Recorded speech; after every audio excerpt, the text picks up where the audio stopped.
안녕하세요. 여러분의 귀를 뻥 뚫어주고 머리를 툭툭 채워주는 로뱅크 법률 정보의 모든 것 팟캐스트 오늘도 돌아왔습니다.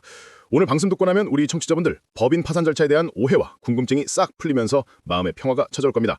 특히 법인 파산 절차 중 배당 절차 이후의 절차는 사실상 채권자들을 위한 정보들인 게 사실이지만 중간중간에 대표님들님이 반드시 주의할 사항 및 재기를 위하여 알아야 할 사항들이 포함되어 있습니다. 그렇죠, 전문가님? 네, 맞습니다. 법인 파산 절차 중에서도 특히 파산 선고 이후 자산 매각부터 파산 종결까지의 채권자뿐만 아니라 대표자로서 반드시 알아야 할 핵심적인 내용을 명확하게 이해할 수 있도록 준비했습니다. 이 방송을 통해 불확실성을 해소하고 다음 단계를 위한 현명한 판단을 내리시는 데 도움이 되길 바랍니다. 이야, 듣기만 해도 벌써부터 똑똑해지는 기분인데요. 자, 그럼 서론은 이쯤 하고 본론으로 바로 들어가 볼까요? 오늘의 첫 번째 질문입니다. 법인 파산 절차의 꽃이라고 할 수 있죠. 바로 채권자 집회 이후 자산 매각, 즉 환가에 대한 질문입니다. 자산 매각은 대체 누가 진행하는 건가요? 혹시 파산한 회사 대표님이 직접 나서서 팔고 그러는 건가요? 아닙니다. 자산 매각, 즉 환가는 파산 관제인이 채권자 집회 후 법원의 허가를 받아 직접 진행합니다. 파산 관제인은 법원으로부터 선임된 독립적인 전문가로서 공정하고 효율적인 자산 매각을 책임집니다. 아하, 그렇군요. 역시 전문가가 붙어야 모든 게 착착 진행되는 거겠죠. 그럼 파산한 회사의 자산은 어떤 방법으로 매각되나요? 혹시 중고나라에 급쳐 올리나요? 아니면 당근에 당근 하고 올리나요? 자산은 파산 관제인이 법원의 허가를 받아 직접 매각하거나 공고 매각 등의 방법으로 진행됩니다. 자산의 종류와 특성에 따라 가장 효율적이고 투명한 매각 방식을 선택하게 됩니다. 어허, 그렇다면 복잡한 절차를 거쳐서 진행되는 거로군요. 그런데 말이죠. 회사 자산 중에는 유형의 물건만 있는 게 아니잖아요. 외상 매출 채권이나 대여금 같은 자산도 있을 텐데 이런 건 어떻게 회수하나요? 아니면 파산 관제인이 혹시 전화해서 야, 너 돈 갚아야지 이렇게 하는 건가요? 외상 매출 채권, 대여금 등과 같은 자산은 파산 관제인이 법원의 허가를 받아 추심하거나 필요한 경우 소송을 통해 직접 회수를 진행합니다. 법적 절차에 따라 채권을 확보하게 됩니다. 야, 파산 관제인분들 정말 바쁘시겠어요. 거의 만능 해결사네요. 감사해야겠어요. 그런데 자산 매각 과정에서 혹시 이의를 제기할 수도 있나요? 아니, 저건 더 비싸게 받을 수 있었는데 왜 이리 싸게 팔았어? 받을 수 있는데 왜 아직도 못 받고 있어? 하고 불평할 수도 있는 건가요? 네, 가능합니다. 법원은 이의의 타당성을 검토하여 파산 관제인의 행위에 대해 감독합니다. 따라서 이해관계인 주로 채권자는 파산 관제인의 자산 매각 방법에 대해 이의가 있는 경우 법원에 이의신청할 수 있습니다. 이는 채무자회생법 제386조에 명시된 권리입니다. 오, 그렇군요. 이해관계인들의 권리도 보장되는 시스템이네요. 참 믿음직스럽습니다. 자, 이제 자산 매각 이야기는 충분히 나눈 것 같고요. 다음은 채권자들이 가장 기다리는 순간, 바로 배당에 대한 질문입니다. 법인 파산 배당은 대체 언제 이루어지나요? 제 지인 중엔 법인 파산 회사의 채권자이신데 언제 돈 받냐고 매일 저한테 물어보는 분이 계셔가지고요. 배당은 파산 채권자가 파산 선고 당시 파산 재단에 속하는 모든 재산을 매각, 즉 환가한 후에 이루어집니다. 이 과정은 중간 배당, 일부 배당, 최종 배당 단계를 거쳐 진행될 수 있으므로 실제 배당되어 통장에 입금되기 전까지 기간이 다소 많이 지체될 수 있습니다. 아, 그렇군요. 한 번에 짠! 하고 끝나는 게 아니라 여러 단계를 거쳐서 진행되는 거군요. 그럼 제일 중요한 질문. 배당 순위는 어떻게 되나요? 혹시 선착순 이런 건 아니겠죠? 혹시 VIP가 먼저 받는 건가요? 배당은 정해진 순위에 따라 진행됩니다. 1순위로는 도산 대지급금, 즉 근로자의 3달치 급여와 3년치 퇴직금, 그리고 소액 임차 보증금이 있습니다. 1순위에서 위 둘은 우열이 없는 동순위입니다.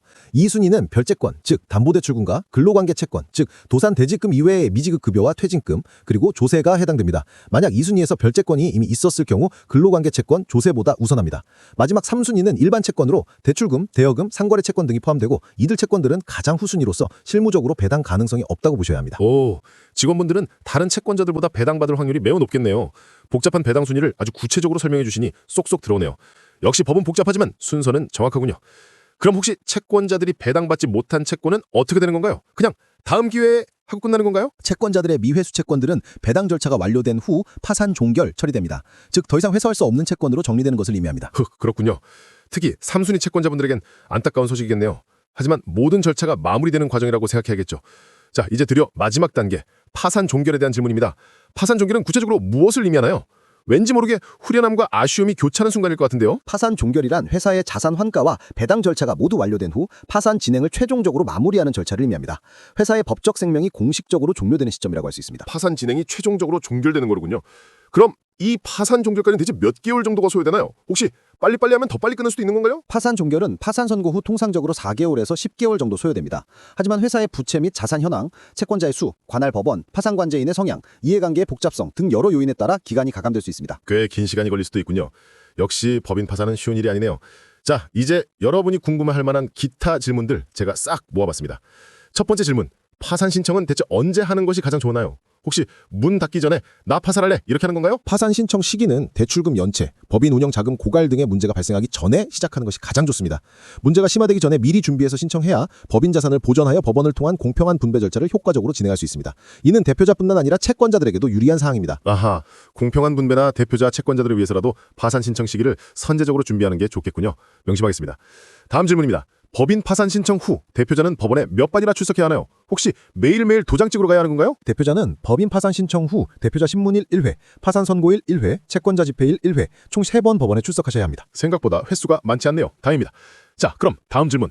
법인 파산 신청 전에 법인 폐업을 먼저 해야 하나요? 아니면 파산 신청 후에 폐업하는 건가요? 법인 파산 선고 전에 보증기관의 사전 동의 없이 법인 폐업을 하는 경우 책임 경영 이행 약정, 투명 경영 이행 약정 책임의 위반 사항에 대항됩니다. 따라서 법인 폐업하지 않은 상태에서 법인 파산 신청 후 파산 선고를 받으셔야 합니다. 이 점은 잘못된 오판으로 대표자로서 안타까운 상황에 처하는 것을 방지하기 위하여 각별히 유념하셔야 할 사항입니다. 다시 한번 유념하실 것을 재차 강조드립니다. 오, 각별히 유념하시라는 말씀 계속적으로 반복해 주시니 이건 정말 중요한 정보네요. 모르고 폐업부터 할 뻔했어요. 전문가님 정말 감사드립니다. 꾸벅.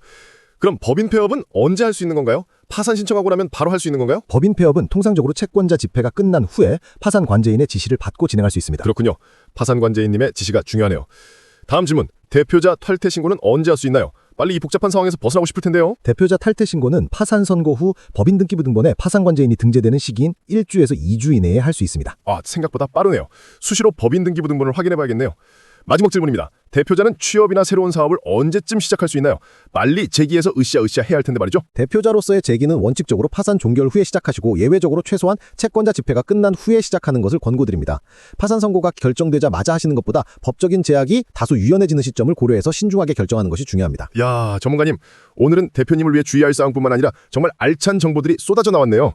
이 팟캐스트 들으신 분들은 법인 파산 절차에 대한 박사학위 받으신 거나 다름없을 거예요. 네, 오늘 다룬 내용은 법인 파산 절차의 핵심적인 부분이지만 각 회사가 처한 환경 및 상황은 모두 다를 수 있습니다. 따라서 일반적인 정보만으로는 모든 경우에 적용하기 어려운 부분이 있습니다. 맞습니다. 100번 듣는 것보다 한 번 전문가에게 직접 상담받는 게 최고죠. 정확한 상황 진단과 맞춤형 법률 자문이 필요하신 분들은 언제든지 로뱅크에 전화 예약 후 상담을 요청해 주시기 바랍니다. 저희 로뱅크 전문가들이 여러분의 상황에 귀 기울이고 최적의 솔루션을 찾아드릴 겁니다. 망설이지 말고 지금 바로 전화 주세요. 로뱅크 법률 정보의 모든 것 팟캐스트는 다음 주에도 더욱 유익하고 재밌는 정보로 돌아오겠습니다. 그럼 여러분 다음 주에 만나요. 안녕.